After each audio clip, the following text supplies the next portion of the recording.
Merci d'être présent. Vous avez été nombreux à nous avoir reflété ces dernières semaines la difficulté que les proches aidants ont à faire le deuil dans le cadre de cette pandémie. Et nous avons donc interpellé Mélanie Vachon, qui est plusieurs fois, vous l'avez peut-être entendu plusieurs fois dans les médias ces dernières semaines. Donc c'est ça. Pour vous présenter un peu Mélanie, elle a un doctorat en psychologie à l'Université de Montréal. Elle a fait des études postdoctorales à l'Université McGill. Ensuite, elle a travaillé plusieurs années comme psychologue dans une unité spécialisée en soins palliatifs qui offrait du soutien et de l'accompagnement et aux personnes en fin de vie et à leur famille.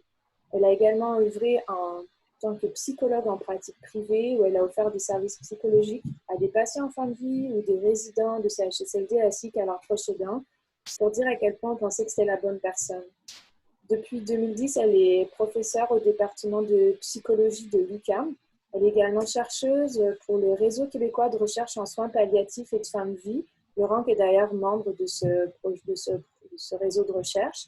Et elle est aussi chercheuse au Centre de recherche d'intervention sur le suicide, les enjeux éthiques et les pratiques de fin de vie, le CRIS de l'UQAM. Elle œuvre également comme consultante et formatrice pour les travailleurs de la santé et les bénévoles. Et dans le contexte de cette pandémie, elle a fondé le projet J'accompagne, qui est une communauté virtuelle de soutien aux proches aidants et aux endeuillés, qui est sur Facebook. Donc, vous avez dû normalement recevoir le lien dans différentes infolettres que nous avons envoyées. Pour votre information, donc normalement, vous avez dû recevoir la présentation de Madame Vachon et le webinaire est filmé. Vous pourrez le retrouver par la suite sur notre chaîne YouTube. Donc, je sais que c'est des questions qui reviennent souvent, fait que voilà. Je laisse la parole à Mélanie et je vous souhaite un bon webinaire, sachant que Mélanie s'est prêtée au jeu de vouloir aller le plus possible proche du terrain et donc d'avoir une part assez importante de vos questions. Donc, n'hésitez pas dans la partie questions-réponses ou dans la partie converser tout le long du webinaire à poser vos questions. C'est Ludovic puis moi qui allons les relayer à la fin du webinaire pour que vous puissiez avoir une réponse ou des pistes de réponse par Madame Vachon. Donc, bon webinaire. Bonjour, donc merci beaucoup Mélanie. Bonjour à tous. Avant de commencer ma présentation, c'était très important pour moi d'abord de vous remercier, de souligner tout le travail que vous faites depuis le début de la pandémie. Je sais que vous êtes vraiment davantage sollicité qu'à l'habitude.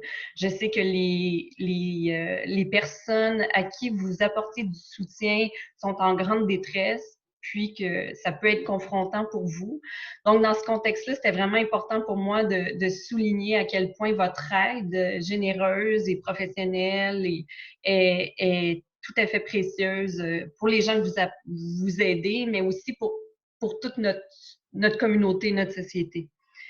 Donc, je suis heureuse d'être ici aujourd'hui avec vous virtuellement. J'ai choisi de ne pas projeter ma présentation parce que j'espérais peut-être pouvoir avoir un petit peu plus d'interaction, qu'on puisse, quand vous allez prendre la parole, se voir.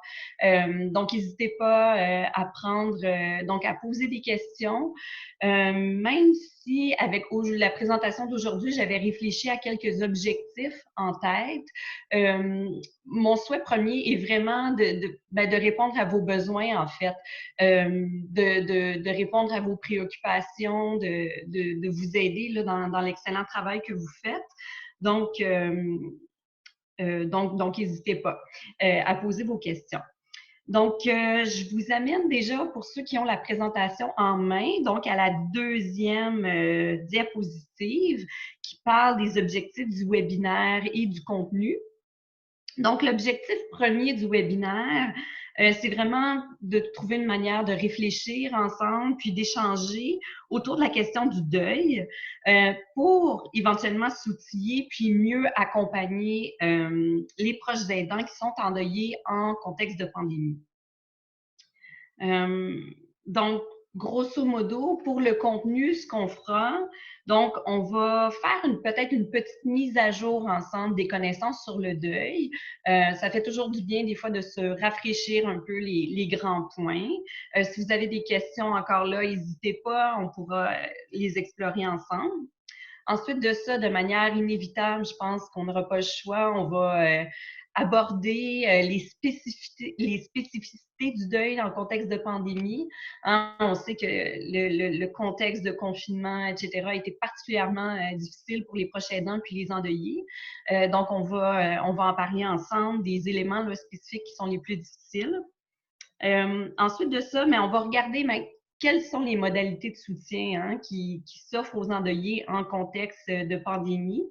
Puis, à la toute fin, là, j'aimerais vraiment qu'on ait un échange sur vos préoccupations. Donc, par exemple, si certains d'entre vous ont été en situation où ils ont dû aider des aidants naturels, puis si vous avez été confronté à des impasses ou si vous ne saviez pas trop comment réagir ou donc, si vous cherchez peut-être à réfléchir à qu'est-ce qui se passe vraiment dans cette situation-là, comment je peux être plus aidant, donc on pourra en discuter ensemble. Je suis certaine que tout le monde pourra bénéficier de ce genre d'échange-là. Donc, je vous amène dès maintenant vers notre troisième diapositive. Je vais commencer tout de suite en nous rappelant peut-être quelques petites définitions du deuil. Je vais le faire très, très rapidement.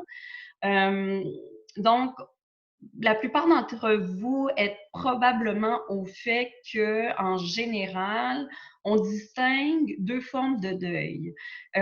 Faut se rappeler que ces catégorisations-là, donc celles que j'ai faites dans ma présentation, on parle du deuil normal ou encore du deuil qu'on va dire dit compliqué. Sinon, il y en a qui l'appellent le deuil pathologique. Le vrai nom serait le deuil en ce moment parce qu'il change dans le temps, hein, dépendamment des règles puis des normes qu'on se donne. Le deuil complexe et prolongé. Donc, je vais définir les deux, mais avant, je voudrais attirer votre attention sur le fait que ces catégories-là, c'est des catégories un peu, comment dirais-je, artificielles.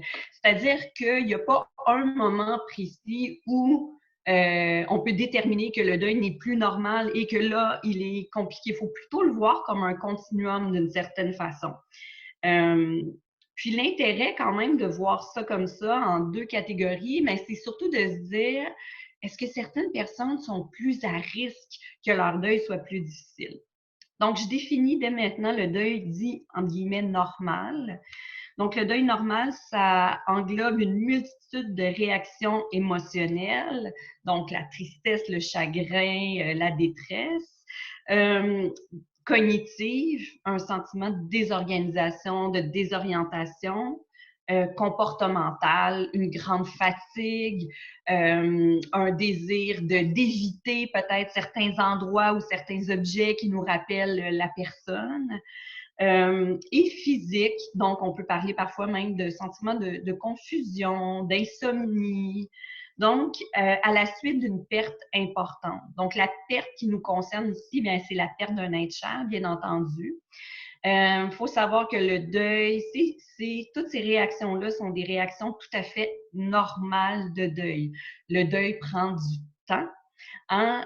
C'est sûr qu'avec le temps, l'intensité des réactions diminue, mais le deuil, ça dure des années parfois. Puis c'est pas pour autant un deuil compliqué. Donc, on peut parler là de jusqu'à 6 mois, 2 ans, 3 ans. Donc, ça demeure normal, dépendamment de l'intensité des réactions. Ensuite de ça, donc, le deuil dit compliqué ou encore complexe et prolongé. On va dire que parfois, le deuil compliqué peut atteindre jusqu'à 30 de la population, alors que le deuil dit complexe et prolongé, on parle plutôt de 10 de la population. Qu'est-ce qu'un deuil plus compliqué? Mais c'est un deuil qui va souvent durer plus longtemps dans le temps. C'est un deuil qui va prendre beaucoup plus de temps à s'estomper, à s'apaiser. C'est un deuil dont l'intensité de la détresse, de l'anxiété, de l'angoisse, de la colère, de la peur, de la tristesse vont être particulièrement là, importantes et vont tendre à s'atténuer beaucoup plus lentement, voire ne pas s'atténuer chez certaines personnes. Donc, voilà. Donc, c'est peut-être important d'avoir quand même ces deux éléments-là en tête, deuil normal, deuil compliqué. Puis, ça va peut-être nous permettre aussi de mieux comprendre un peu les situations de personnes en deuil. Donc, ça m'amène à vous parler de la 4e diapositive. Je ne sais pas si jusqu'ici, on a des questions. Peut-être que je prendrais la peine de demander soit à Mélanie ou à Ludovic si on a eu des questions sur les définitions que je vous ai données jusqu'ici. Il n'y a pas de questions pour le moment, seulement sur tout ce qui concerne le PowerPoint. Certains ne l'ont pas reçu, fait qu'on est en train de le renvoyer. OK, parfait, parfait. Merci beaucoup. Donc, je continue en vous parlant du deuil. Finalement, il y a une question. Le 30% correspond à quoi? En fait, c'est le 30% de personnes endeuillées qui ont un deuil compliqué. Donc, par exemple, si aujourd'hui, je prenais une photo, là, si on veut, de toutes les personnes endeuillées au Québec, on pourrait s'attendre à ce qu'il y ait 30% de ces personnes endeuillées-là qui aient un deuil un petit peu plus compliqué et de ces personnes-là, un 10% que le deuil est particulièrement intense, complexe et prolongé. Est-ce que ça répond?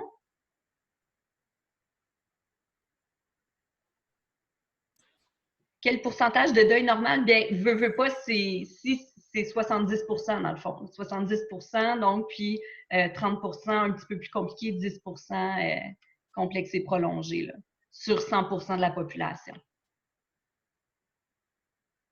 Est-ce que ça répond? Oui, merci. Bon. Parfait, parfait, pas de souci, c'est bon. Merci beaucoup pour vos questions. Donc, ça nous amène à parler du deuil et de la pandémie de COVID-19. Donc, avec toutes les analyses, j'ai fouillé beaucoup dans les études, dans les écrits théoriques.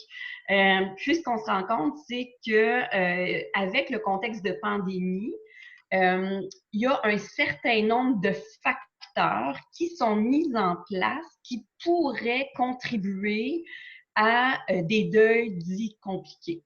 Donc, on le sait en général qu'il y a certains éléments qui font que certaines personnes sont plus à risque de développer un deuil plus compliqué. Je vous donne des exemples. Par exemple, un décès tragique, un décès qui était non attendu, qui est survenu de manière complètement là, soudaine. Sinon, les gens qui ont des relations peut-être difficiles ou conflictuelles avec la personne qui est décédée. Sinon, il y a d'autres facteurs aussi, la présence de problèmes de santé mentale, l'accumulation des deuils. Donc, une personne qui aurait vécu là, pendant 5 ans, 3, 4 deuils ou même 1 ou 2 deuils significatifs. Des fois, c'est suffisant là, pour la prédisposer, cette personne-là, à avoir un deuil un peu plus compliqué. Donc, ce qu'on se rend compte de plus en plus en s'intéressant au contexte de pandémie, c'est que dans certains cas, on a le sentiment que la pandémie est en train de mettre en place des éléments qui pourraient contribuer à ce que le deuil des personnes se complique. Donc, j'ai ressorti ici 3 grandes catégories d'éléments, mais qui en contiennent plusieurs. Puis, ça va être très facile pour vous à comprendre, j'en suis persuadée, parce que je suis convaincue que vous êtes déjà tout à fait en contact avec la détresse là, que les gens ressentent face à ces éléments-là. Donc, d'abord, j'ai mis tout ce qui est stress, anxiété préalable et co-occurrent au décès. En fait, le contexte de pandémie a changé la vie de tous et chacun. Donc, il n'y a pas juste les proches aidants là, qui sont bouleversés par ce contexte-là. Tout le monde a un niveau de stress un petit peu plus élevé. faut se rappeler qu'il y a toutes sortes de stress et de changements, hein, des changements dans les habitudes familiales, certaines pertes d'emploi, réorganisation de l'emploi ou encore donc difficultés financières. Donc, tous ces éléments-là peuvent contribuer à ce que, en général, les gens aient un niveau d'anxiété et de stress plus élevé qu'à l'habitude.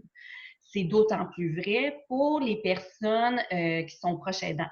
Donc, on s'y attend. Hein, les personnes, par exemple, dont le proche est dans une résidence pour personnes âgées et dans un CHSLD, par exemple, ont des inquiétudes encore plus élevées. Hein, des inquiétudes, mais est-ce qu'il est bien traité, sachant le manque de ressources? Est-ce qu'il est à risque de contracter la COVID-19? Et quand ça se passe, donc beaucoup d'inquiétudes parce que pendant une longue période, les proches aidants n'ont pas pu du tout interagir avec les milieux de soins dans lesquels leurs proches étaient hébergés. Donc, tout ça contribue là, vraiment à un sentiment d'anxiété, de stress beaucoup plus élevé qu'à l'habitude. Donc, tout ça, le fait d'être plus anxieux, plus stressé au moment de perdre un être cher peut prédisposer là, à ce que notre deuil soit plus difficile.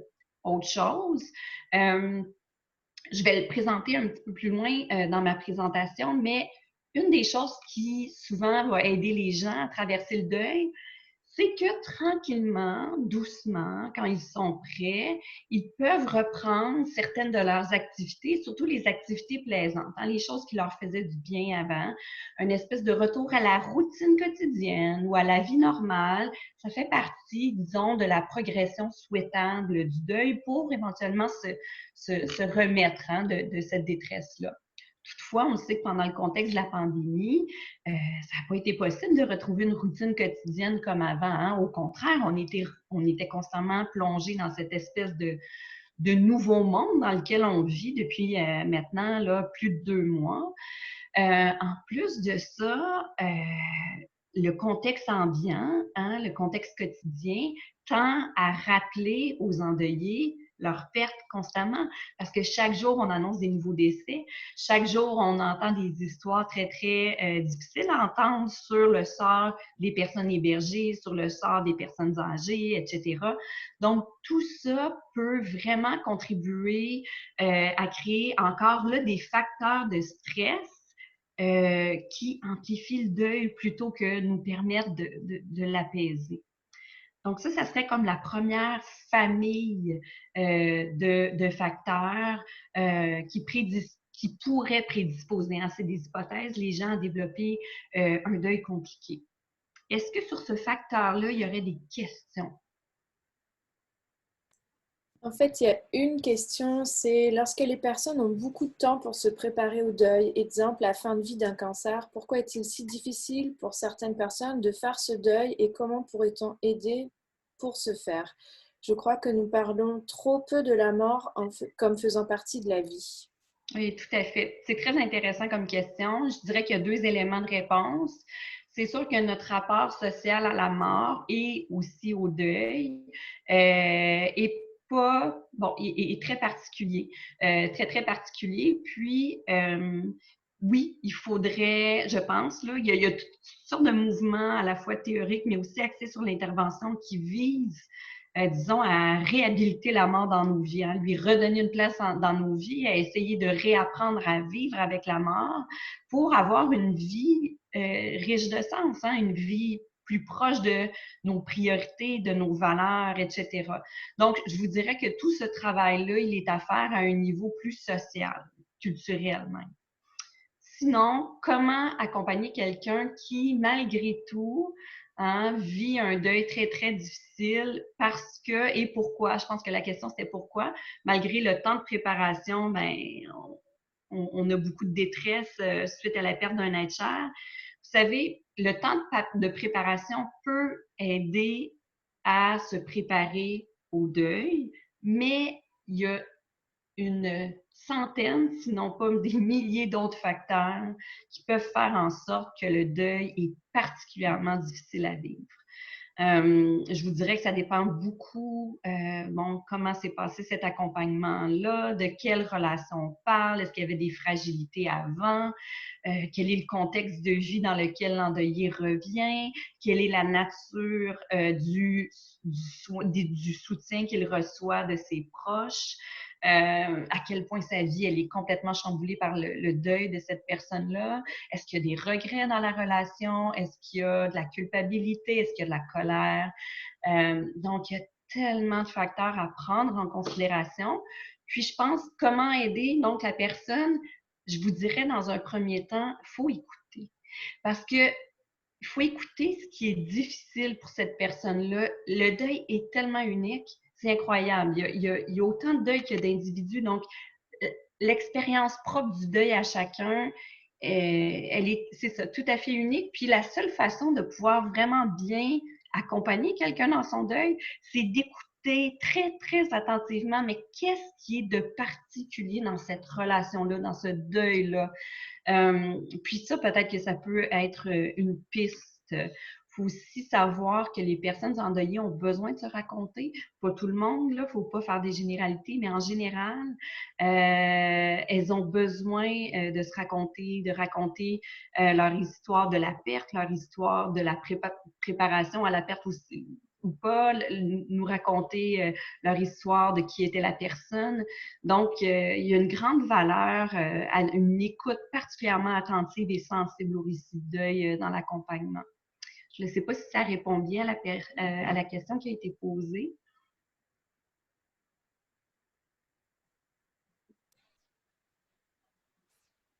Il y avait aussi, elle dit, la personne dit oui, dans les facteurs aussi qu'on avait vus dans une étude précédente qu'on avait d'ailleurs envoyée à nos membres dans une infolette il y a quelques années, c'était est-ce que la personne décédée a souffert ou pas avant le décès et Oui. est-ce que par rapport à ses attentes de où elle voulait décéder, est-ce que ça avait correspondu à ce qui était attendu par la personne et la famille qui avait énormément influencé? Et là, j'imagine qu'avec le contexte de pandémie, ça devient encore plus compliqué. Tout à fait. Puis ça nous amène directement à mon deuxième point. Hein. Je vous ai parlé là, des trois familles. Le premier étant les stress co-occurrents. Le deuxième étant les circonstances du décès. Donc, les circonstances du décès, c'est vraiment un élément important.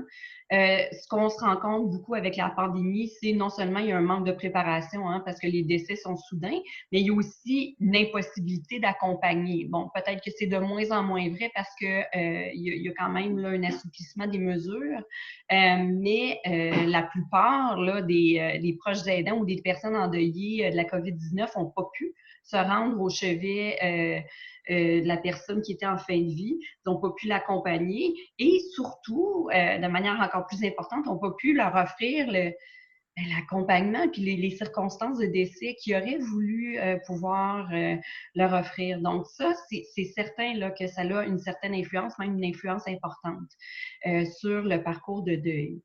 De savoir que la personne a souffert aussi, là, ça peut générer une très grande détresse chez les personnes en deuil. Qu'est-ce qu'on fait avec ça maintenant? Hein? C'est difficile de voir comment composer avec ça. Je vous dirais qu'avec le temps, il y a un certain nombre de personnes endeuillées qui vont arriver, disons, à trouver un sens à tout ça, à intégrer un peu ce qui s'est passé dans leur histoire, à essayer de trouver une manière de faire la paix. Mais c'est un processus qui est long, souvent qui peut demander un certain accompagnement aussi. Euh, donc, je pense que les personnes aussi qui sont endeuillées, qui ont su que leurs proches avaient souffert, qui n'ont pas pu l'accompagner, vont vivre énormément de regrets, dans certains cas de la culpabilité. Puis ça, c'est des facteurs qui sont difficiles aussi, là, qui peuvent complexifier le deuil. Dans un premier temps, je pense que d'écouter, encore là, d'avoir une écoute bien attentive, bien sensible à ce que ces personnes-là ont vécu, c'est nécessaire. Éventuellement, avec le temps qui passe, ça peut être intéressant de faire un exercice, c'est-à-dire comment dire, de réécrire l'histoire d'une certaine façon, c'est-à-dire de se dire, ben, supposons là, que moi, j'ai pas pu accompagner ma mère parce qu'elle était atteinte de COVID-19. Là, c'est un exemple là, fictif que je vous donne. Puis, j'aurais certainement voulu pouvoir lui offrir autre chose. Donc, de se dire, mais comment est-ce que j'aurais voulu que ça se passe? Si j'avais été là, si j'avais pu être là, qu'est-ce que j'aurais voulu faire? Comment est-ce que j'aurais voulu pouvoir faire en sorte que ça se passe autrement? Donc, d'écrire parfois sous la forme d'une lettre à la personne qui est décédée. Euh, Puis, ça nous permet au moins de, ben, non pas de changer ce qui s'est passé, mais de pouvoir prendre contact avec qu'est-ce qui était nous, nos intentions dans tout ça.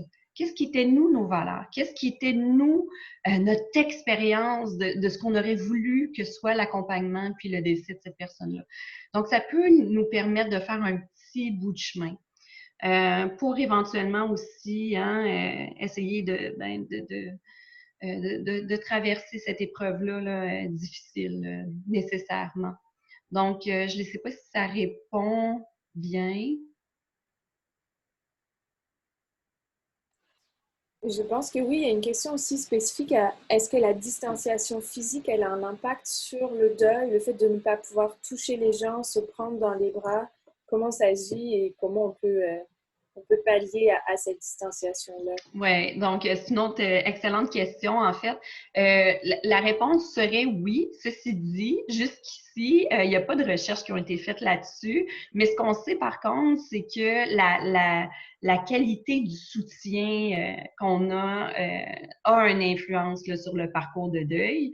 Concernant la distanciation physique, donc le fait de ne pas pouvoir se toucher, de ne pas pouvoir se prendre dans nos bras, de ne pas pouvoir s'embrasser, euh, oui, c'est difficile parce que ça fait tellement partie, je m'excuse, il y a un bruit de téléphone chez nous, ça fait tellement partie de la manière habituelle et réconfortante de traverser la détresse qui est conséquente au deuil. Donc oui. L'autre chose aussi qui est quand même intéressante, c'est sûr qu'on peut se tourner vers toutes sortes de façons, là, de moyens virtuels, hein, par exemple, comme ce qu'on fait aujourd'hui, là, de faire un Zoom pour essayer de parler, tout ça. La seule chose dans tout ça, c'est que parfois, quand on est en deuil, on n'a pas envie de parler. On aurait juste envie d'avoir une présence réconfortante, d'avoir quelqu'un à nos côtés, mais on n'a pas nécessairement envie là, de parler. Donc, c'est sûr que les moyens alternatifs nous permettent quand même de recevoir un certain soutien, de nous mettre en contact avec des personnes qui peuvent nous soutenir, mais c'est plus, c'est pas nécessairement, ça répond pas à tous les besoins. Donc, une présence rassurante, réconfortante quand on va pas bien, sans toutefois avoir à parler, là, c'est très aidant. Puis le réconfort physique aussi, là, le fait de pouvoir se serrer, se toucher, oui, définitivement, ça risque d'avoir un impact. Oui.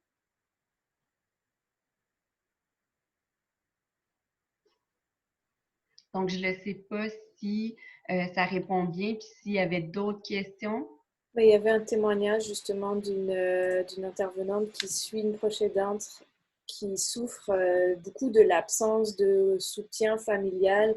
Entre autres, elle aimerait pouvoir serrer ses sœurs dans ses bras. C'est sûr qu'on va voir beaucoup ce genre de situation. Dans les autres questions, il y avait est-ce que le 30% de deuil euh, dit problématique, c'est en temps normal ou c'est pendant ce contexte de pandémie-là? C'est en temps normal et avec le contexte de pandémie, on, on s'attend à ce que ça augmente. En effet, on s'attend, dans le fond, d'avoir à une plus grande proportion de deuil dit compliqué ou complexe et prolongé. Ceci étant dit, c'est quelque chose qui va se déployer dans le temps. Je pense qu'on ferait erreur de prendre pour acquis que toutes les personnes endeuillées à ce jour vivent un deuil complexe et prolongé ou un deuil compliqué. Il faut aussi faire confiance à la résilience des gens. Euh, il faut aussi voir que les gens ont beaucoup de force en eux, puis ils ont aussi beaucoup de facteurs de protection. Hein? Cependant, je pense qu'il faut être tout à fait alerte là, aux complications liées au deuil. Là. Puis, dans ces cas-là, ça peut, je pense, être pertinent, valoir la peine là, de se tourner vers une aide un petit peu plus spécifique, disons, ou spécialisée là, dans les cas de deuil prolongé ou compliqué. Quel type d'aide serait envisageable?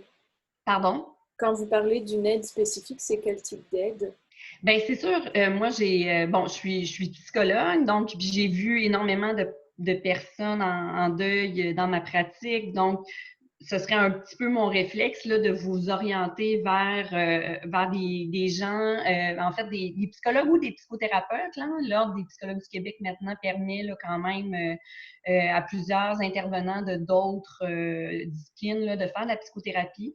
Quelqu'un qui est spécialisé sur la question du deuil, là, je reprends un petit peu le commentaire tantôt de la dame qui a fait, mais il me semble que la mort, on n'est pas habitué de vivre avec, mais c'est vrai pour tout le monde. Donc, c'est pas tous les psychologues intervenants qui sont tout à fait confortables avec la question du deuil et de la mort. Donc, ça peut valoir la peine de faire une petite recherche. Sinon, moi, avec mon organisation, ben, mon projet, j'accompagne. Les gens peuvent nous écrire. C'est arrivé à plusieurs reprises que les gens nous écrivaient. Donc, des intervenants comme vous nous disaient, bon, là, j'accompagne quelqu'un. Je trouve que ses réactions de deuil sont telles. Cela m'inquiète. Bon, puis là, nous, de notre côté, on peut se faire une idée, puis on peut essayer de trouver une aide professionnelle adaptée. Sinon, je pense qu'il y a un certain montant aussi là, qui a été débloqué pour du soutien professionnel spécifique au deuil qui ne serait pas payant. Faut davantage que je me renseigne, mais des fois, on va essayer de se tourner aussi vers ces ressources-là. Là. Donc, il y en a quelques-unes, je ne les ai pas sous la main, mais si les gens rencontrent de telles situations, là, n'hésitez surtout pas à nous écrire ou à m'écrire, là, puis je pourrai faire une petite recherche, là, vous aider dans une petite recherche. Une autre question, c'est à partir de quand c'est pertinent de référer quand on fait de l'accompagnement en situation de deuil? À partir de quand? Bien, je vous dirais, j'ai presque le goût de vous dire à partir de quoi, plus que de quand. Parce que au départ, c'est normal que la détresse elle soit intense. C'est normal, je veux dire, il y a plusieurs personnes en deuil qui vont en passer du temps chez eux, toute la journée en pyjama à pleurer. Donc, ça fait partie du processus. Euh, donc, il faut être là, il faut les accompagner là-dedans. À partir de quand? Mais je vous dirais à partir du moment où on réalise que, disons que ça fait, je ne sais pas moi, peut-être un mois là, qu'on parle à cette personne-là régulièrement et qu'il n'y a aucune source d'apaisement. Donc, ça peut peut-être être même plus tôt, là. Disons que la personne semble, après plusieurs semaines, exactement au même point où elle l'était au jour 1, 2, 3 du deuil. Ceci dit, il faut se rappeler aussi que le deuil, c'est un processus en montagne russe. Hein, parfois, on va mieux. Hein, on a l'impression, bon, OK, il fait beau, je reprends mes activités, doucement, je peux aller marcher, je me sens un peu mieux. Puis là, tout d'un coup, pour une raison qu'on ignore sur le coup, on a une journée médiocre. On a l'impression que là, on ne va jamais s'en sortir, qu'on se sent complètement affligé. Donc ça, ce processus-là en montagne russe, il est normal. Mais je vous dirais, là, à partir, tu sais, quand ça fait quand même quelques semaines là, ou quelques interactions, puis qu'il y a zéro apaisement, puis que la personne vraiment, elle voit plus, elle n'a aucune idée, là, il n'y a rien qui fait un peu plus de bien. Si la personne est particulièrement isolée, si vous savez aussi que le décès a eu lieu de manière particulièrement traumatique ou complexe, là, je ne sais pas, moi, quelqu'un vraiment là, qui a eu des enjeux là, sait que la personne a souffert, donc des choses difficiles, que la personne fait des gros cauchemars, si la personne a des pensées intrusives, si la personne fait des attaques de panique, si elle est complètement incapable de sortir de la maison. Donc, ça, c'est tous des éléments qui devraient peut-être vous pister vers, là, je pense qu'on s'enlignerait peut-être vers une référence. Assurez-vous quand même d'avoir parlé un certain nombre de fois avec la personne, puis d'avoir évalué un petit peu, mais est-ce qu'il y a un petit peu de soutien autour, puis d'avoir parlé avec la personne, de lui avoir dit, ben là, tu sais, on s'en serait peut-être au point d'envisager une référence, puis il faut que la personne soit d'accord, bien entendu. Donc ça vous piste un petit peu peut-être vers j'ai le goût de dire, là, les lumières rouges là, qui peuvent être allumées là, pour voir, mais là, ce serait peut-être le temps de référer quelqu'un. Est-ce que ça répond? Oui, parfait. Euh, Est-ce qu'on se laisse assez de temps pour le deuil actuellement? Est-ce que de manière générale, mais aussi dans cette pandémie-là, est-ce que socialement, on accepte le temps long chez quelqu'un ou est-ce qu'au contraire, on veut que vite il passe à autre chose? Est-ce qu'on a aussi des structures qui permettent que le temps soit à la vitesse de la personne? Je pense par exemple aux lois des normes du travail où il y a peu de jours. Qu'est-ce qu'il en est de ce niveau-là? Ben, en fait, à mon sens, en effet, je trouve qu'on a tendance à se précipiter dans le deuil. Puis la vie, en fait, le monde dans lequel on vit, le monde social dans lequel on vit, a tendance à nous, oui, à nous forcer, à nous remettre rapidement. Donc, on parle de 1 ou 2 journées, là, c'est vraiment pas très long, pas assez long, en fait. Euh, donc, euh, donc, c'est très dommage, je pense, dans les conditions où les gens doivent rapidement retourner au travail alors qu'ils ne seraient pas prêts à y retourner. C'est normal de se laisser du temps. Il faut se laisser du temps. C'est une bonne chose. Donc, si vous avez une certaine flexibilité ou que les gens ont une certaine flexibilité par rapport à ces normes-là, donc il faut pouvoir se laisser le temps. Par ailleurs, je vous dirais que c'est aussi peut-être le réflexe de certaines personnes que de vouloir passer rapidement à autre chose, justement pour moins ressentir la peine ou la ressentir moins longtemps. Euh, donc, faut comme respecter aussi les manières individuelles là, de faire face au deuil. Ceci étant dit, il y a un danger dans certains cas que le deuil il soit non vécu, puis qu'éventuellement, peut-être au prochain deuil ou à la prochaine difficulté, mais là, il y a toutes sortes de choses qui réémergent parce qu'on n'aura comme pas vraiment eu le temps là, euh, de bien faire notre deuil, justement. Euh, Sinon, il faut savoir qu'après un certain temps, donc on ne parle pas d'une question, c'est une journée, 2 journées, moi je trouve ça beaucoup trop court, mais éventuellement, c'est une bonne chose quand même de reprendre les activités, là, de reprendre le travail, tout ça, à y aller tranquillement, prendre son temps, mais éventuellement, ça a quand même sa place que d'essayer de revenir à une certaine vie pour pouvoir plus facilement traverser le deuil. Là.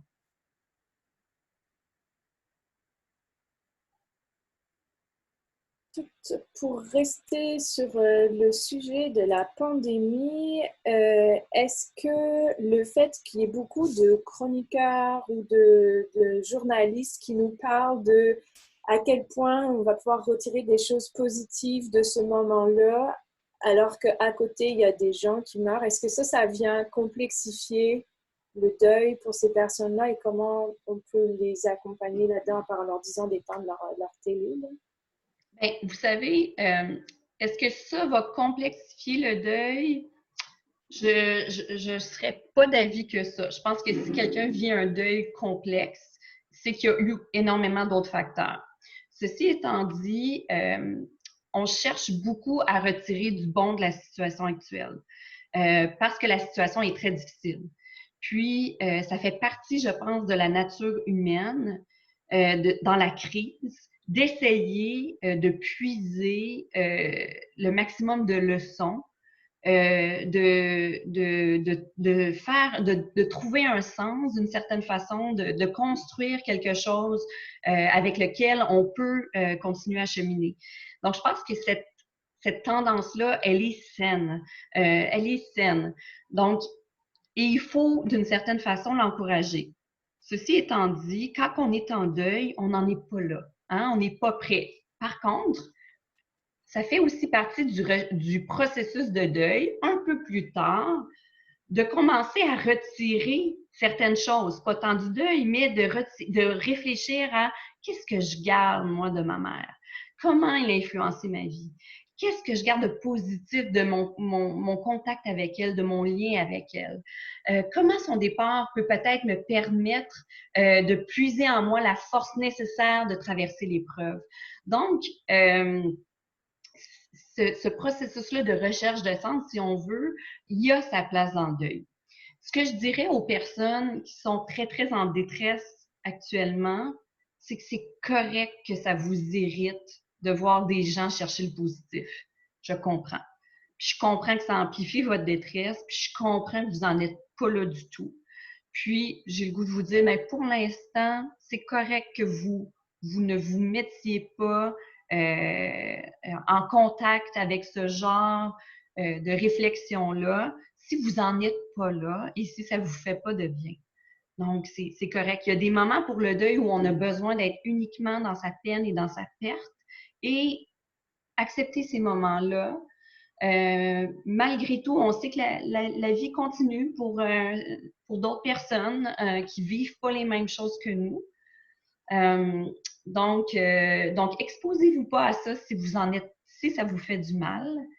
Puis, donnez-vous le temps.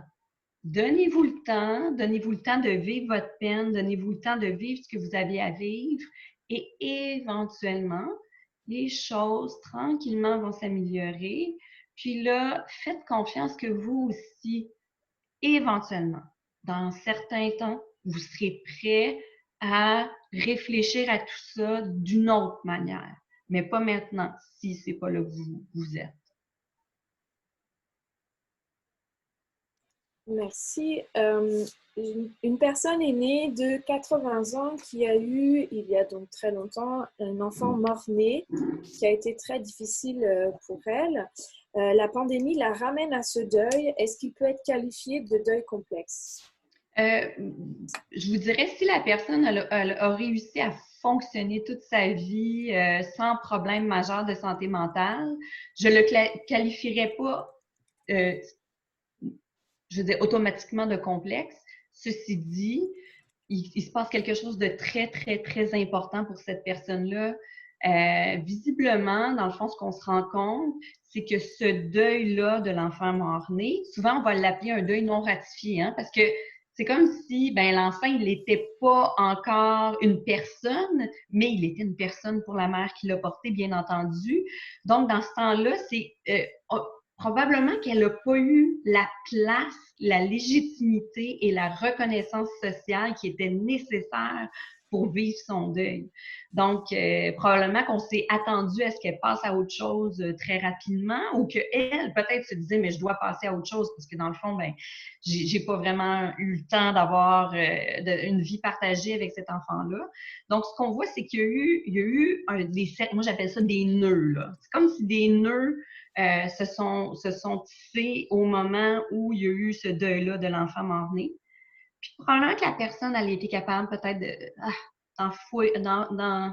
de garder ces nœuds-là avec elle tout au long de sa vie. Et là, alors que la mort devient si omniprésente, alors que on est entouré de gens qui perdent des êtres chers, alors qu'elle peut-être a perdu des personnes proches d'elle, ce deuil-là refait surface. Donc, c'est quelque chose qui peut souvent arriver. Puis, c'est tout aussi pertinent et intéressant de retravailler le premier deuil comme s'il venait de se passer, de le revisiter, de voir c'est quoi les émotions qui sont rattachées, est-ce qu'il y a de la colère, de la culpabilité, de la déception. Donc, qu'est-ce qu'il y a dans ce deuil-là? Qu'est-ce qui s'est passé? Qu'est-ce que la personne a compris? Donc, le travail de deuil peut se faire là, à ce stade-là, vraiment à plusieurs niveaux. Donc,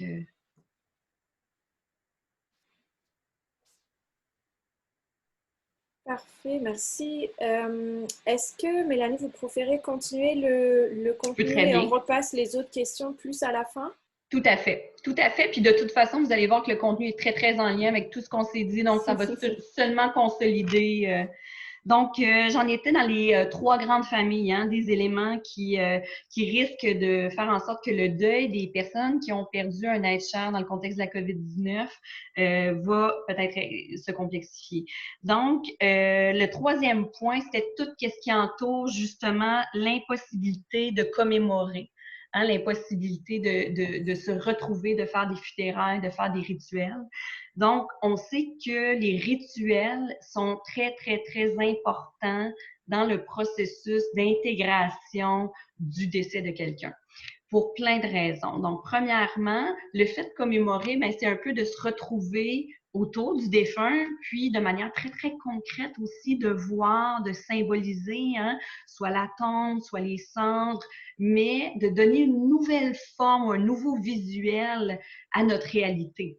Parce que dans les cas où vraiment, la personne est décédée, on ne sait pas où est allé le corps, on peut pas, donc ça peut être difficile, là, cette espèce de flou-là ou de mystère-là. Donc, de se retrouver ensemble. Quand on se retrouve ensemble, il y a oui la famille, mais il y a aussi toutes les autres personnes qui faisaient partie du réseau de la personne qui est décédée, qui sont là pour nous parler d'elle, pour nous soutenir. Puis on est tous là ensemble à se soutenir. Donc, ça a un effet vraiment, là, ça fortifie les personnes endeuillées, puis ça peut leur permettre justement là, de traverser par la suite le deuil là, de manière encore plus résiliente.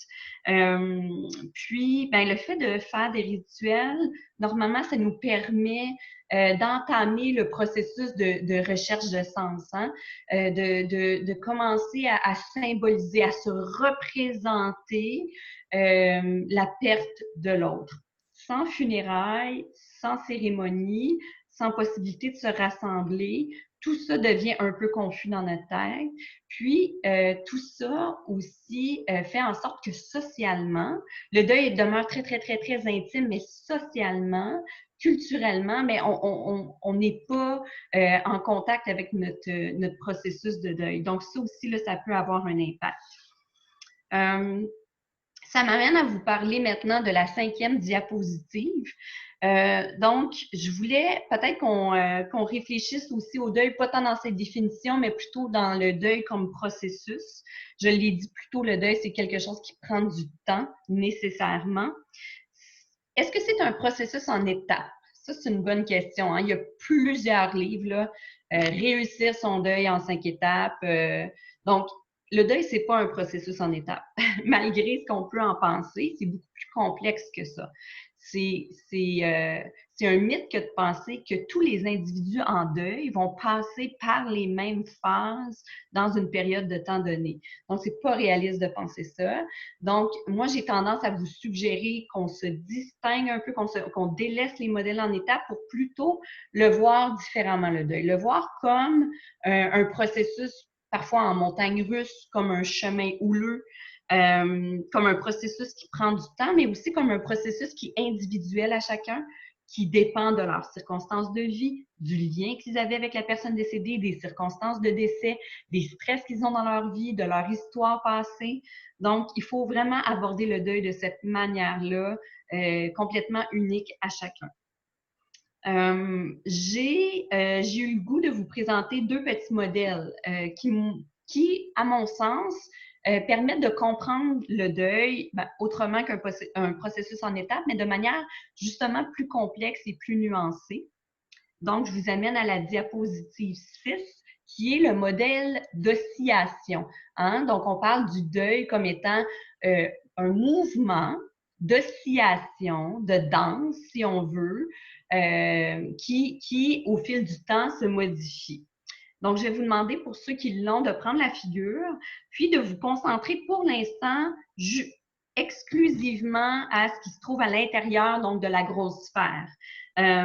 Donc, dans la grosse sphère, on a 2 bulles. Hein? La bulle qui, moi, est à ma gauche, donc qui est tous les éléments qui visent, qui témoignent de l'orientation vers la perte. Donc, le fait de se rappeler de la personne, la tristesse, avoir besoin de faire du déni, donc de se détacher, le fait de faire des cauchemars ou de penser à la personne, donc tout ce qui concerne la perte.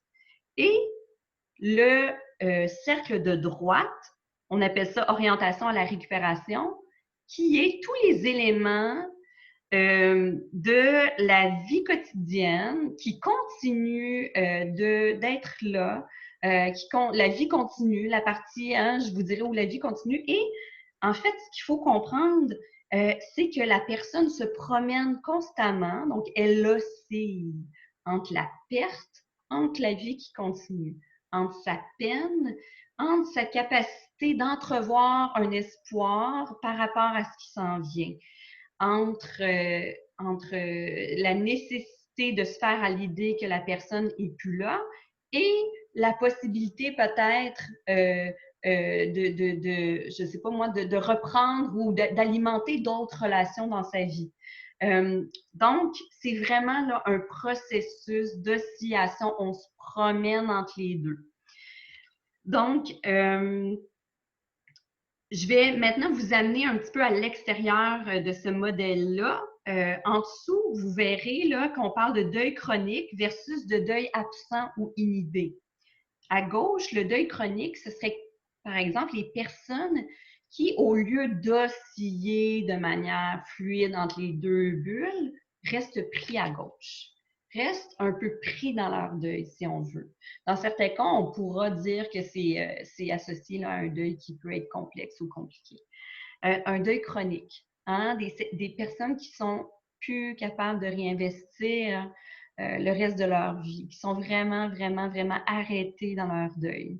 Donc, ces personnes-là peuvent avoir besoin d'un soutien. Parce qu'on sait qu'au tout début, là, cette bulle-là là, de gauche, là, de je suis orientée vers la perte, tout ça, c'est sûr qu'au début du processus de deuil, elle prend toute la place. Dans les premières journées, là, ça prend énormément d'espace.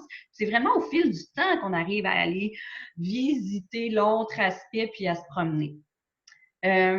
Donc, les femmes ont davantage tendance à rester un petit peu plus prises dans la bulle de la perte. Ceci dit, elles arrivent à osciller éventuellement, là, mais c'est une petite tendance qu'on remarque, je vous le dis simplement.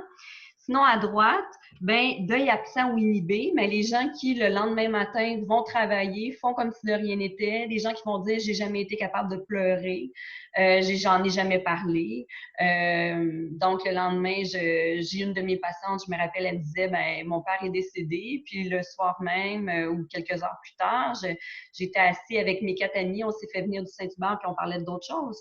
Donc, puis, pour qui ça a été vraiment difficile de sortir de ça. Donc, c'est un peu comme un refuge, hein? Un refuge dans, OK, la vie continue, go, go, go, go, go, mais ça fait en sorte qu'on n'intègre pas tout à fait qu'est-ce qui s'est passé. On va parler dans ce cas-là d'un deuil qui est comme absent ou inhibé et qui peut devenir compliqué dans certains cas, qui va ressurgir parfois dans d'autres situations de vie. Si on a un nouveau deuil, si on a un épuisement professionnel, pouf, finalement, on rencontre cette personne-là en psychothérapie, on se rend compte qu'il y avait un deuil en dessous de ça. Donc, ça peut arriver souvent. Les hommes sont davantage axés vers cette stratégie-là. Mais encore là, dans la plupart des cas, tout le monde arrive à bien osciller. Donc, j'espère que ça clarifie. Si éventuellement vous avez des questions, là, je pense que je vais continuer pour m'assurer de terminer la présentation, mais si éventuellement vous avez des questions sur ce modèle-là, on pourra y revenir. Pour ce qui est, en fait, du dernier modèle que j'ai envie de vous présenter, je vais vous lire un extrait.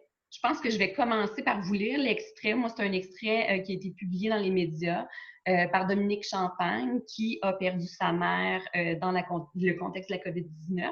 Je trouve que cet extrait-là, qui vient des paroles de quelqu'un, représente beaucoup mieux le modèle théorique dont je veux vous parler sans devoir vous l'expliquer théoriquement. Donc, je vais prendre la peine de le lire doucement. Donc, Dominique Champagne, qui est au chevet de sa mère, il sait qu'il lui reste à peine quelques minutes pour lui dire au revoir. Il devra partir par la suite.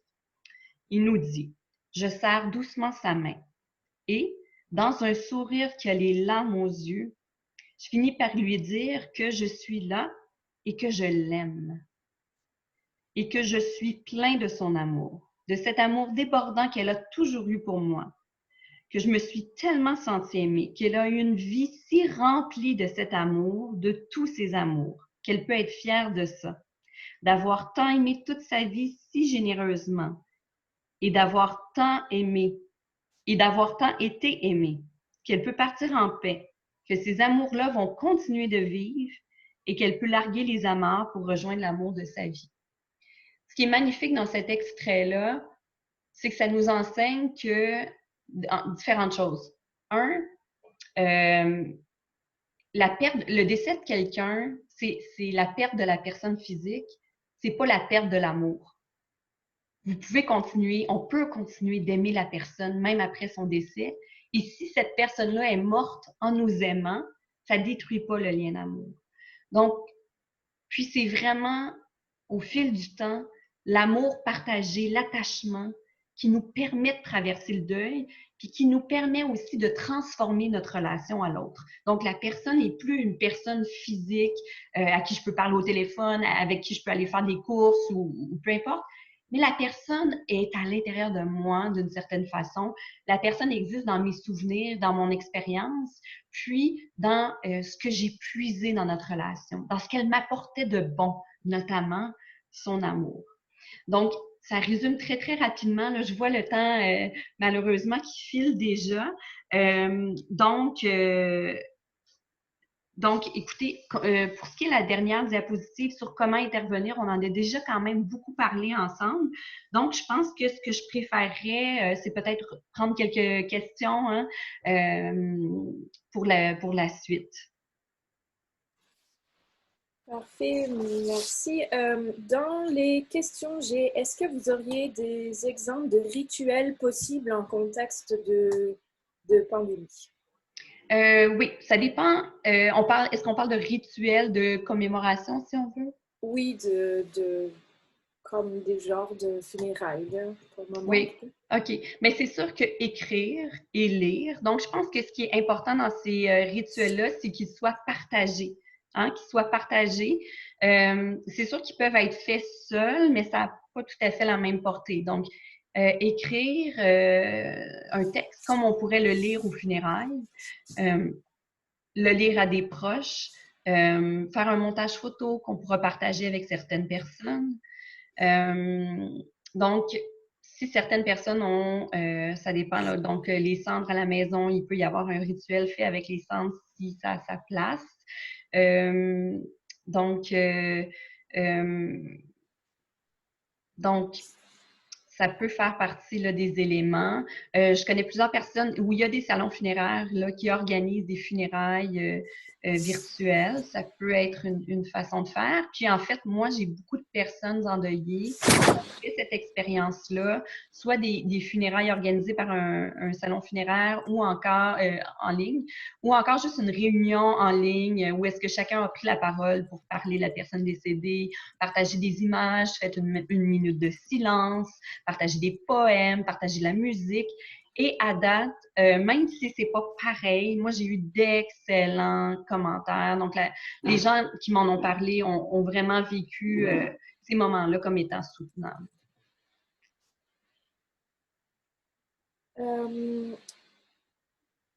C'est une intervenante qui aimerait offrir un groupe pour les personnes endeuillées. Alors, il y a plusieurs en fait questions sur ce point-là de différentes personnes. Déjà, quelles seraient les références théoriques, les modèles qu'elle pourrait utiliser?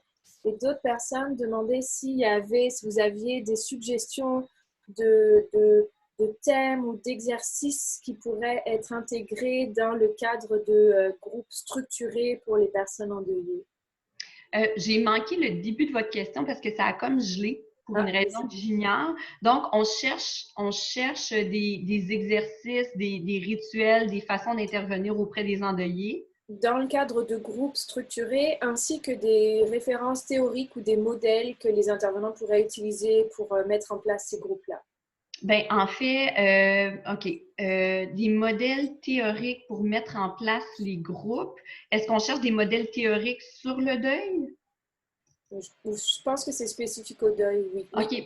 Ben, par exemple, le type de modèle que j'ai présenté, est-ce qu'on veut, dans le fond, apprendre aux gens sur le deuil? Donc, je veux juste être certaine. Est-ce que vous cherchez des exemples de groupes, de savoir qu'est-ce qui s'est fait dans d'autres groupes ou?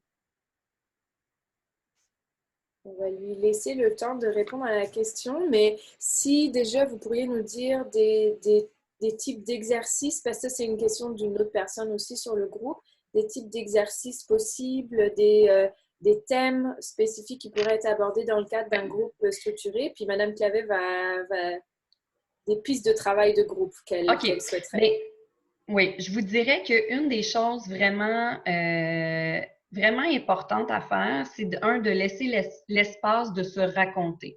Donc, du témoignage. La place du témoignage est vraiment très, très, très importante. Donc, de témoigner, il faut qu'il y ait un espace pour que les gens puissent témoigner. Ensuite de ça, il peut y avoir aussi tout un exercice autour du legs et de la transmission. C'est-à-dire que c'est pertinent de réfléchir à mais qu'est-ce que je garde de cette personne-là dans ma vie? Hein? Puis là, on peut y aller de manière très, très concrète. Donc, est-ce qu'il y a une chose, une image, un poème, une musique, une valeur? Donc, on peut vraiment là, explorer de différentes façons pour essayer de constituer un peu de quoi sera fait mon héritage. Hein? Puis, le fait de se représenter son héritage, l'héritage que l'autre nous aura transmis, c'est un petit peu comme faire ensemble, là, amener ça vers le futur. Donc, ça peut peut-être être aidant. Encore là, c'est difficile de rester dans des notions générales parce que, comme je vous l'ai dit vraiment à plusieurs reprises, là, le deuil, c'est quand même quelque chose de très individuel. On demande la durée du groupe devrait être combien de temps?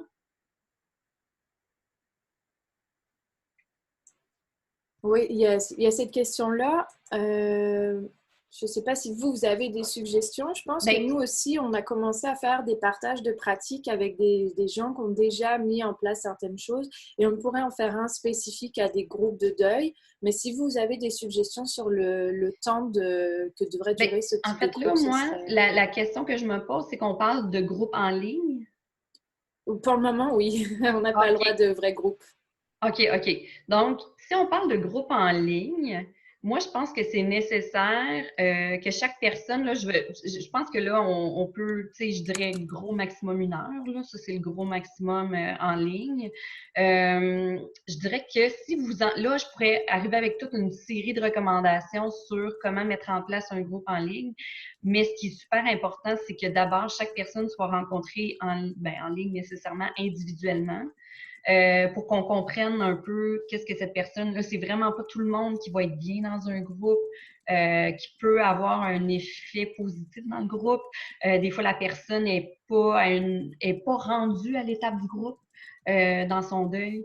Donc, c'est vraiment des aspects, là, la constitution du groupe qui doit être bien réfléchie. Faut aussi cerner les besoins hein, des gens en groupe. Puis ça nous piste là, vers la constitution du groupe. Puis finalement, bien, pour ce qui est de la place du temps, bien, je dirais au maximum 1 heure, hein, d'après moi, là, en ligne. Là, sinon, ça devient peut-être un petit peu lourd pour les gens. Donc, je ne sais pas si ça Oui, répond. tout à fait. Dans les autres questions, il y avait une très spécifique au témoignage de Monsieur Champagne. C'est quel est le deuxième modèle, comment il s'appelle ce deuxième modèle qui est attaché à ce témoignage-là? Oui, en français, on dit le modèle des liens continus. En anglais, c'est continuing bonds. Parfait. Il C'est y a comme des… si, dans le fond, ce que ça dit, c'est que le lien continue. C'est juste qu'on transforme un peu ce lien-là. Dans les autres questions qui sont un peu moins spécifiques à la pandémie, j'avais quelqu'un qui demandait si c'était possible de parler des deuils fusionnels parce qu'apparemment dans le binôme aidant-aidé, c'est assez courant. Oui, le deuil fusionnel, de moi, ce que j'en comprends, puis il faudra voir si la personne, c'est ça à quoi qu'elle réfère. Donc, de perdre une personne de qui on était très, très, très, très, très, très, très proche, voire trop, ou je ne sais pas si c'est ça qu'il y a.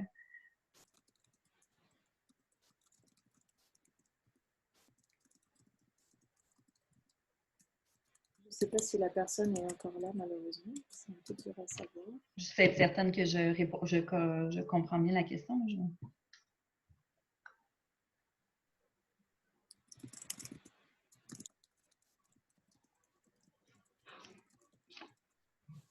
J'essaie de retrouver Oui. qui a posé cette question parce qu'elle est arrivée il y a vraiment longtemps.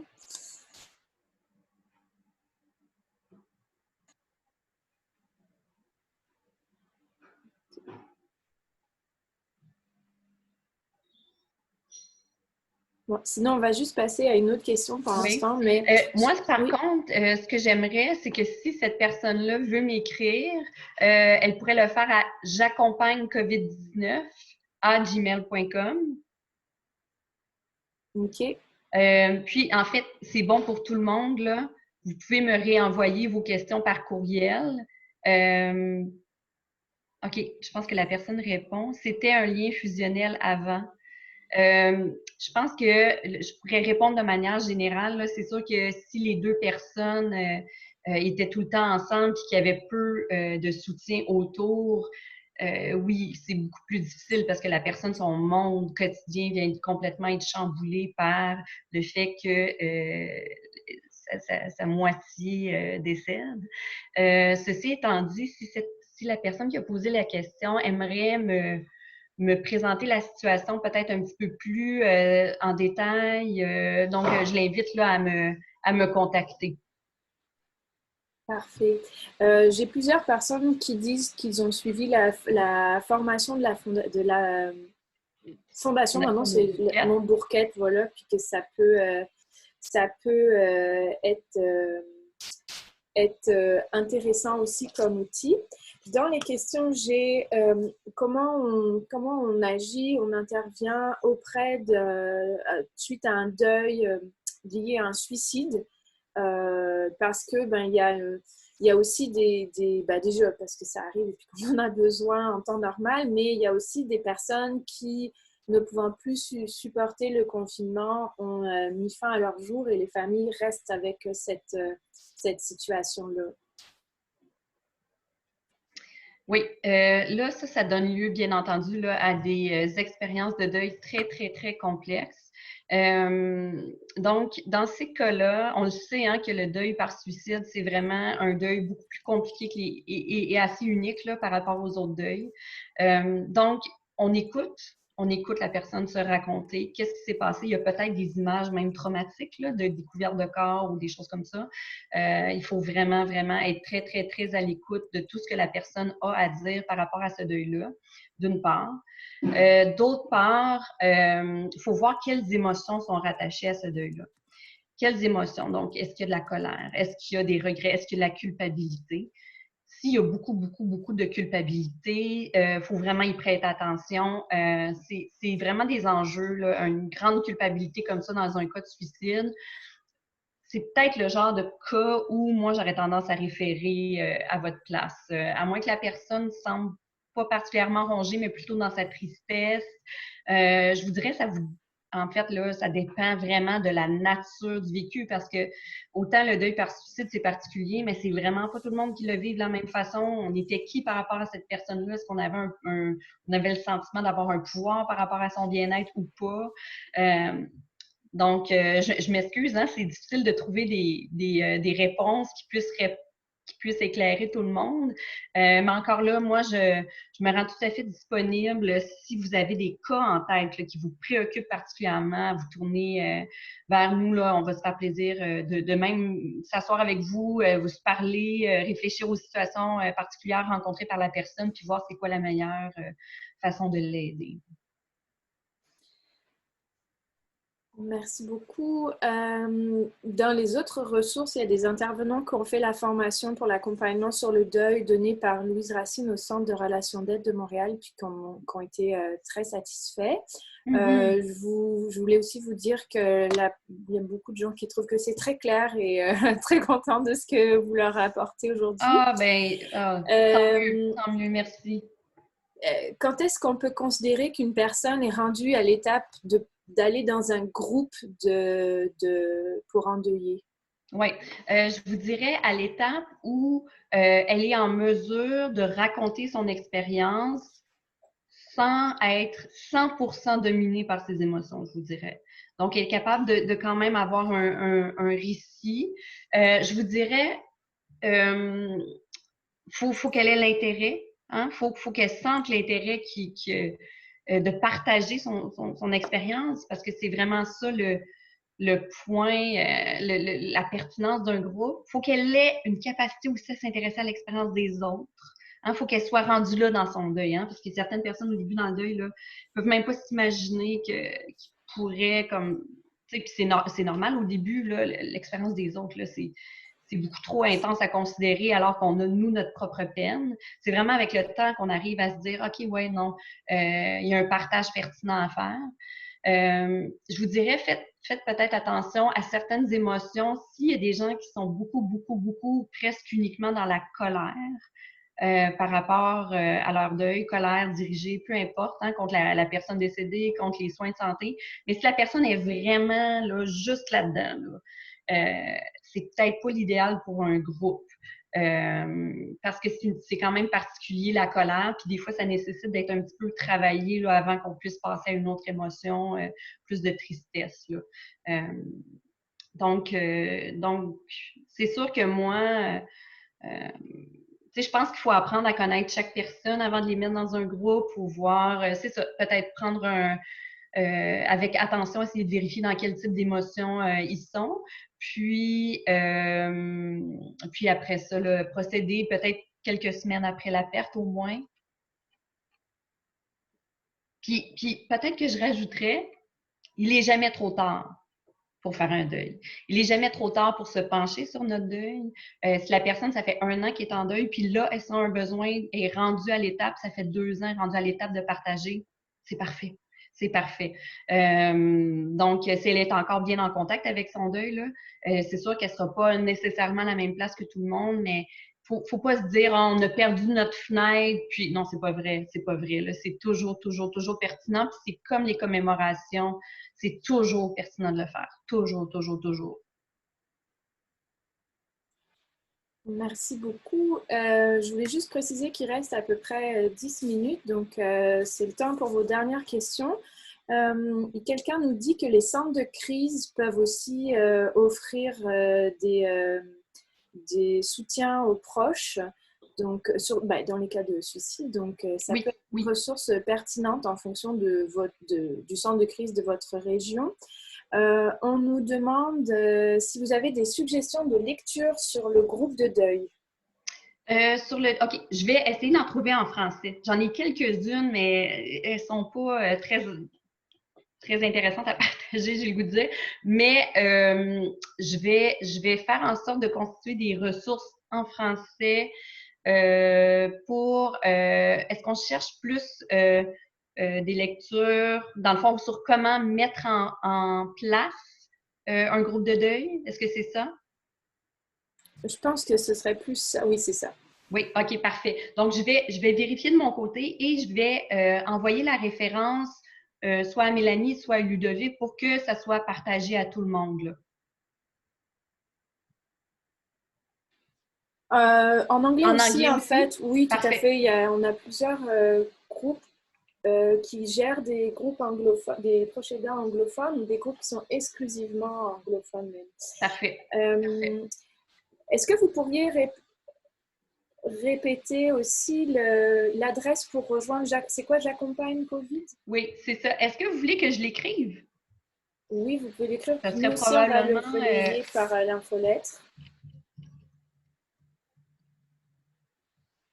Et on a une question sur le fait de quelqu'un qui perd sa mère et son père à quelques mois d'intervalle. Comment est-ce ouais. que ça peut influencer le deuil? Bien, je vous dirais, là, il y a quelque chose de paradoxal là-dedans. D'une part, c'est sûr que ça fait 2 grosses pertes en peu de temps. Donc, si ça peut être plus difficile à intégrer, puis dépendamment comment c'est vécu le premier deuil, le deuxième peut ajouter ou complexifier, c'est une chose. L'autre chose, c'est que moi, j'ai vu chez plusieurs personnes endeuillées que autant c'est difficile peut-être pour les enfants de perdre leurs 2 parents, de se retrouver orphelins. Donc, il y a cette nouvelle notion-là hein, de dire je n'ai plus de parents. Donc, ça, c'est vraiment une nouvelle étape là, de vie. Il y a quelque chose qui se passe au niveau du fait de ne plus avoir ses 2 parents. Sur son propre rapport à la mort. Donc, de se dire, mais si mes 2 parents sont décédés, la prochaine génération, c'est la mienne.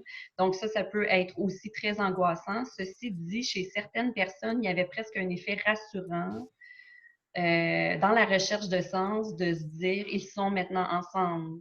chez certaines personnes, ou au moins, il n'aura pas trop longtemps souffert de l'absence de l'autre. Donc, c'est un genre de réflexion, de discours qui m'a été souvent partagé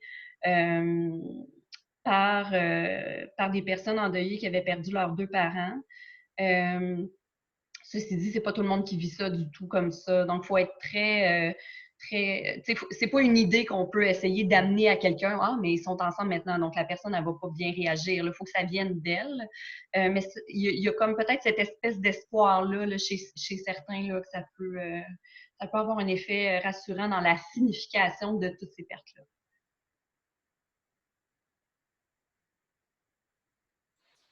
Il n'y a plus tant de questions, il reste quelques minutes. Moi, j'ai une question plus sur le long terme.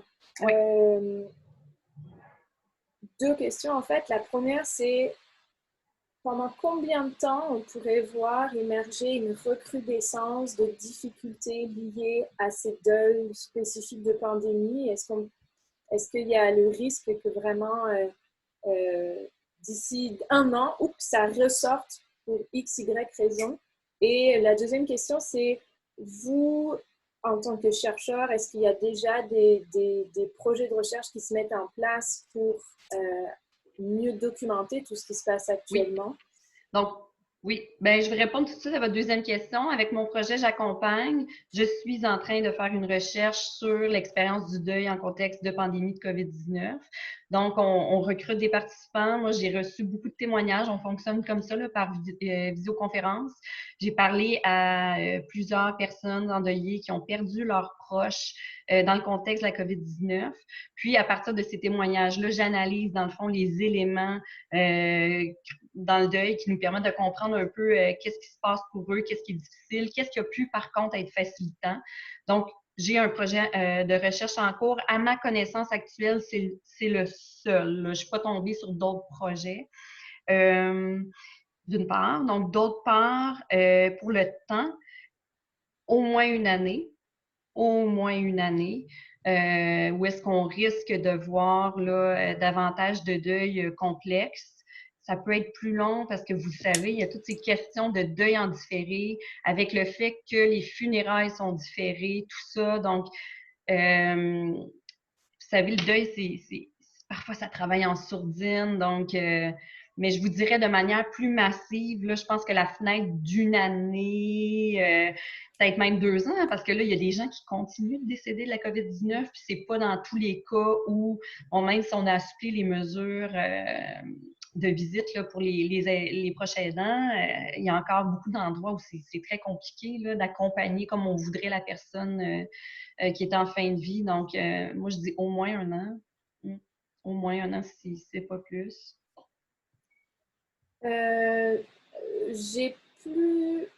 J'ai plusieurs questions en lien avec le J'accompagne. C'est moi qui réponds. C'est vous qui répondez. Oui, est-ce qu'on peut vous envoyer des proches aidants pour qu'eux témoignent? Absolument.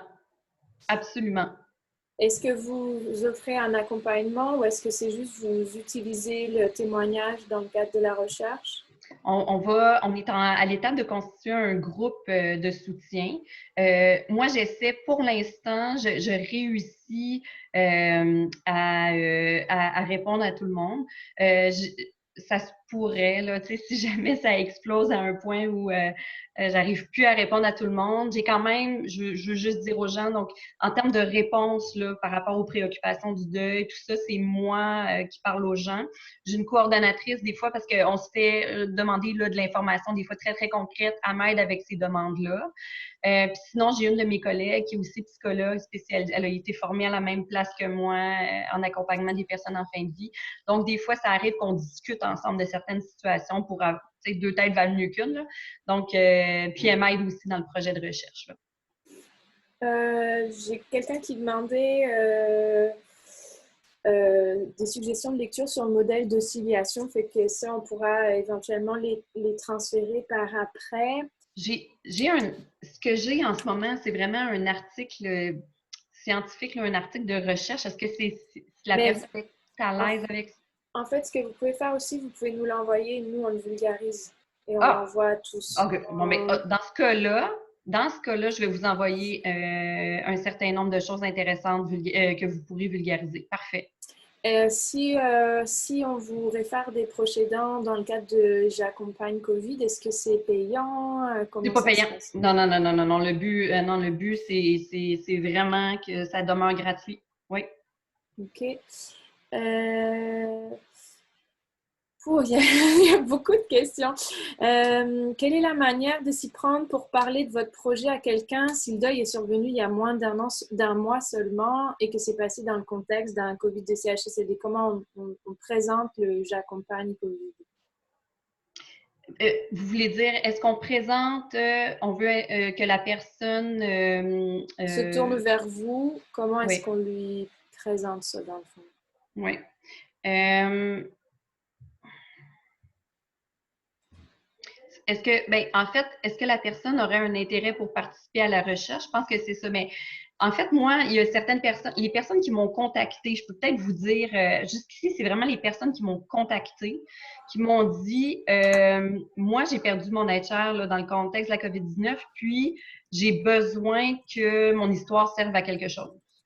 J'ai besoin d'aider pour que ce genre de situation-là, s'il y a eu des mauvais soins, ça arrête. Donc, il y aurait ça, peut-être qu'il serait une façon, si vous voyez que c'est approprié pour la personne de dire, ben, vous savez, il y a un projet de recherche, on essaie de comprendre ce que les gens vivent dans ce contexte-là, puis de les aider. Donc, si vous voulez livrer un témoignage, vous pouvez. Les gens peuvent nous contacter. Sinon, éventuellement, nous, on reçoit les témoignages aussi dans le but de faire des groupes d'endeuillés, donc de personnes en deuil, des groupes fermés. Donc, éventuellement, il y aurait peut-être cette possibilité-là, mais on n'a pas encore mis en place de groupe. Donc, le soutien ne serait pas immédiat. On est en train de peaufiner notre site web aussi. Là, on a bien hâte de le mettre en place. Il va y avoir toutes sortes aussi de références, des lectures, tout ça. Donc, ça peut être une autre façon là, si les gens cherchent des lectures éventuellement. Là, donc, j'accompagne.ca. Il devrait être d'ici quelques semaines en ligne. Je ne sais pas si ça répond bien. Oui, oui, Oui, tout à fait, OK. ça répond. Est-ce que vous prenez aussi des personnes anglophones? Oui, oui. OK. Pour une personne proche aidante qui est adolescente, qui vit un deuil en ce temps de pandémie, quels seraient les éléments les plus importants à considérer dans les interventions? La jeune personne adolescente, faut s'assurer qu'elle a du soutien. Donc, premièrement, là, moi, je pense que comme intervenante, là, en fait, je vous réponds qu'est-ce que moi je ferais devant une situation comme ça. Là. J'ai besoin de savoir qui est autour de cette jeune-là. J'ai besoin qu'elle soit pas isolée. J'ai besoin de savoir c'est quoi son réseau d'amis. J'ai besoin de savoir s'il y a des adultes significatifs autour d'elle. J'ai aussi, puis là, bon, j'ai aussi besoin de savoir qu'est-ce qu'elle vit par ailleurs dans sa vie d'adolescent. Parce qu'on le sait, les adolescents, des fois, sont à une période de leur vie où leur lien avec les autres, leur lien affectif euh, prend énormément de place. Moi, j'ai accompagné, par exemple, des adolescents qui venaient de perdre leur mère, puis c'était la peine d'amour qui faisait le plus mal. Mais c'est que ça se passe en même temps. C'est ça qui arrive. Il faut pas penser que l'ado est ingrat mais ça se peut que les ados déplacent ça sur d'autres choses. Puis donc il y aurait ça. Donc réseau de soutien, les adultes significatifs, à quoi ressemble son quotidien. Donc, est-ce que l'ado a comme un fonctionnement quotidien relativement stable? Puis ensuite de ça, ben, je trouve que les ados ont beaucoup, dans mon sens, embarqué dans ben, comment maintenant je peux vivre pour que ma mère soit fière de moi. Mais ça se passe un petit peu plus, tu sais, si la personne vient juste de perdre, on n'en est pas là, mais si ça fait quelques semaines, mois, ben, c'est quelque chose, moi, je trouve, qui a inspiré énormément d'ados, là. Qu'est-ce que ma mère m'a transmis, puis qu'est-ce que je veux m'assurer, moi, de garder en moi, puis de garder vivant pour ma vie, pour continuer. Là. Ça, c'est une bonne piste de travail à plus long terme. Il y a aussi l'organisme Deuil Jeunesse qui Oui, offre tout à des fait. services spécifiques à travers le Québec. Là, donc, et ils font aussi des formations pour les intervenants. Vous pouvez les contacter, ils sont membres du RAND d'ailleurs. Ça met fin à ce très, très, très riche webinaire. Merci beaucoup, Madame Lafont, pour votre expertise et votre générosité. Ils sont nombreux à nous le dire. Je voulais juste vous rappeler que on a mis en place des groupes de partage de pratiques entre intervenants. Donc, le 27 à 13 h, il y a le répit hors domicile. Le 28 à 15h30, il y a le répit hébergement. Le 1er juin, il y a le répit à domicile à 13 h. Et maintenant, le lien, on va vous le renvoyer. On a un nouveau lien qui fonctionne. Le 9 juin, il y a le soutien psychosocial, que ce soit de groupe ou d'individuel. On va avoir, pour en créer un spécifique au deuil aussi, pour créer un groupe. Vous entendez la conciliation famille-travail en arrière. Et sinon, on a 2 autres webinaires qui s'en viennent. Donc, le 9 juin à 11 h, on a prévenir le suicide dans le contexte de pandémie grâce à l'utilisation des technologies de l'information. Ce lien va vous arriver prochainement. Là, on n'a pas encore envoyé l'invitation. Et le 11 juin à 13 h, il y a la présentation de l'outil sur la sensibilisation à la maltraitance envers les proches aidants, qui est l'outil qui a été créé dans le cadre de la recherche qu'on a fait récemment. Donc, merci à vous tous là d'avoir participé, d'avoir posé toutes ces questions très, très enrichissantes. Et vous avez que des beaux mots, Madame Vachon, dans les commentaires. C'est gentil, c'est gentil. Bravo encore pour tout ce que vous faites. On vous souhaite une bonne journée à tous. Bonne journée, au plaisir d'échanger avec vous, peut-être via courriel ou autre. Au revoir.